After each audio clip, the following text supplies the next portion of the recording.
જેતપર બાદ રાજકોટના પડધરીમાં ખેડૂતોની રેલી, ખેતરમાં વીજપોલ નાખવાને લઈને અન્યાય મુદ્દે યોજાઈ રેલી। ખેડૂત હિત રક્ષક સમિતિએ કોર્પોરેટ કંપનીના વિરોધમાં રેલી યોજી। પડધરી તાલુકાના 30થી વધુ ગામના ખેડૂતો રેલીમાં જોડાયા। મોટી સંખ્યામાં ખેડૂતોએ ટ્રેક્ટર લઈને રેલી કાઢી હતી।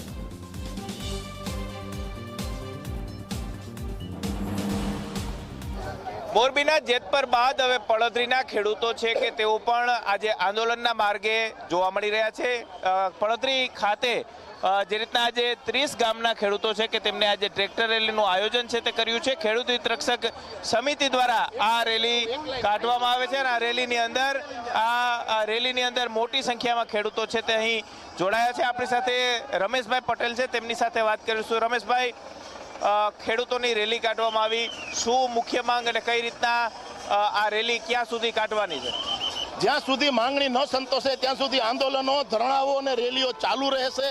જેતપરથી આ રેલો ચાલુ થયો છે। જેમ હરિયાણા પંજાબની બોર્ડર ઉપર 3 કાળા કાયદાના વિરોધમાં આખા દેશના ખેડૂતો જાગ્યા હતા, એમ આ મહાકાય વીજ પોલના વિરોધમાં આખા ગુજરાતના ખેડૂતો જાગ્યા છે। અત્યારે ખૂણે ખૂણે ને શહેરમાં બધી જગ્યાએ આ પ્રકારના આંદોલનો થાય છે। એટલે અમારી માંગણી વ્યાજબી છે અને એ વ્યાજબી માંગણી સંતોષાય નહીં ત્યાં સુધી ખેડૂત એના તમામ કામ પડતા મૂકી અને આ કામ કરવા તૈયાર છે। આ ખેડૂતોને વળતર ચૂકવવામાં આવશે, પરિપત્ર પણ કરી દેવામાં આવ્યો, તો કેમ વિરોધ? પરિપત્ર અમે વાંચ્યો છે, અમારી પાસે પરિપત્ર છે। એની અંદર બજાર ભાવ ગણવા માટેની જે ફોર્મ્યુલા તૈયાર કરી છે ને, એની અંદર નીચામાં નીચો ભાવ જે કવરની અંદર ભરવામાં આવે ને એને ગણ્યો છે। એ કંપનીનો માણસ હોય, એ કલેક્ટર હોય અને ખેડૂત હોય, ત્રણેય બંધ કવરમાં પોતાના ભાવ મૂકે, બજાર ભાવ, એમાં નીચો ભાવ હોય ને એ માન્ય કરવામાં આવે। તો અમને ખબર જ છે કે કંપની અને કલેક્ટર છે સરકારની તરફદારી કરશે, એ ખેડૂતની તરફદારી નહીં કરે। 4 ગણા વળતરની માંગ છે। કોઈ પણ ભોગે ખેડૂતોને પોતાની જમીનના 4 ગણા વળતર જોઈએ છે, કારણ કે જે કંપનીઓ આ કામ કરે છે ને તે ભારતમાં ટોપ ઉપર રહેવા માટેની એની જે કંઈ લાલસા છે એનો ભોગ ખેડૂતોને બનવું પડે છે। એને પ્રાઇવેટ કંપની છે, એને ધંધો કરવો છે, એને કમાવું છે, તો એને યોગ્ય વળતર આપવું પડે ને ભાઈ। એટલે આમ તો પડતર ઘણી બધી માંગણીઓ છે। ખેડૂતોને એમએસપીની ગેરંટી જોઈએ છે, મિનિમમ ભાવનો સપોર્ટ જોઈએ છે, ખેડૂતોને ભૂંડ રોજ ત્રાસનો પ્રશ્ન છે। ખેડૂતોને અત્યારે આપણે ખબર છે કે જૂનાગઢ એરિયાની અંદર 36 કલાકમાં 38 ઇંચ વરસાદ થઈ ગયો ને, તો નદીની જગ્યાએ ખેતર થઈ ગયું, ખેતરની જગ્યાએ નદી થઈ ગઈ, તો એનું પણ વળતર જોઈએ। શું કહેશો, ટ્રેક્ટર લઈને આજ રેલીમાં આવ્યા છો? આજે આ સરકાર અને કંપની કોઈનું કઈ સાંભળતી જ નથી। થાંભલા નાખી જાય છે, વળતર દેતા નથી। મારે 10 વર્ષ પહેલા થાંભલા આવી ગયેલા છે, તો આજે શોર્ટ સર્કિટ એવડા થાય છે, નીચે કામ નથી કરી શકાતું। 400 કેવીની લાઈન છે મારા ખેતરમાં જ, તો તાર તૂટ્યો તો આખું ખેતર ખૂંદી નાખ્યું, વરસાદ થયેલ હતો તો પાછળ તો વળતર કોઈ છે જ નહીં એની।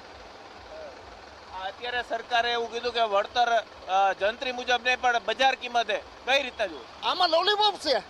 અત્યારે મારી જમીનની કિંમત, બાજુની જમીનની કિંમત 70-80 લાખ છે, તો મારી જમીન 60 લાખમાં કોઈ સંભાળવા તૈયાર નથી।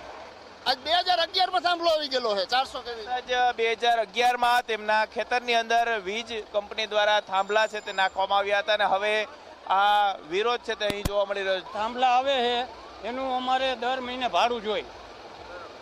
કોઈને 5 વીઘા જગ્યા હોય તો એમાં એક થાંભલો આવે એટલે એની આજીવિકા ટળી જાય, તો અમને દર વર્ષે ભાડું આવે તો એનો પરિવારનો એમાંથી નિભાવ ખર્ચ નીકળે।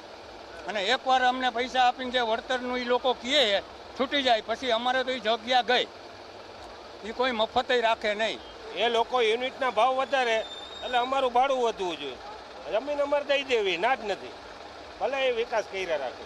30 ગામના ખેડૂતો એકત્ર છે તે થયા છે ને તેઓ પોતાની માંગ સાથે આજે ટ્રેક્ટર રેલી લઈ અને મામલતદાર કચેરી ખાતે પહોંચશે અને ત્યાંથી સરકારને આવેદનપત્ર છે તે પહોંચાડવાનો પ્રયાસ કરશે।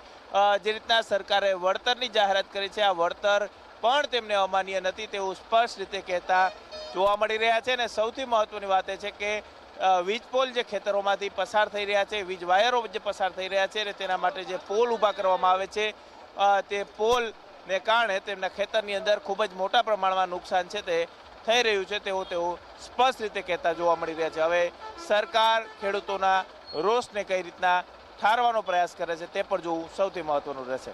કેમેરા પર્સન ઉદય પવાર સાથે ગૌરવ દવે, ઝી મીડિયા, રાજકોટ।